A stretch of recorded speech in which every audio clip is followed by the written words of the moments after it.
Ассалаумағалейкум, жақсыларым, асылдарым, мен артындағы үш үйді не үй деп ойлайсыздар?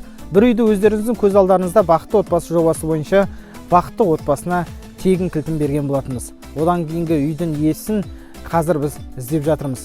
Ол үшін Бақтты Отбасы жобасы бойынша Елмира есенәзоваға хабарласыңыздар.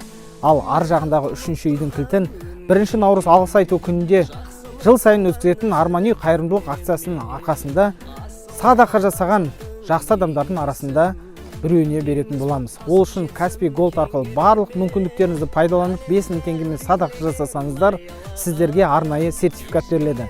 Ол жерде сіздер жақсы адамсыздар деген сіздерге алғысымыз бар.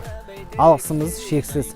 1 наурыз күні осы үйдің иесін бірге анықтайық.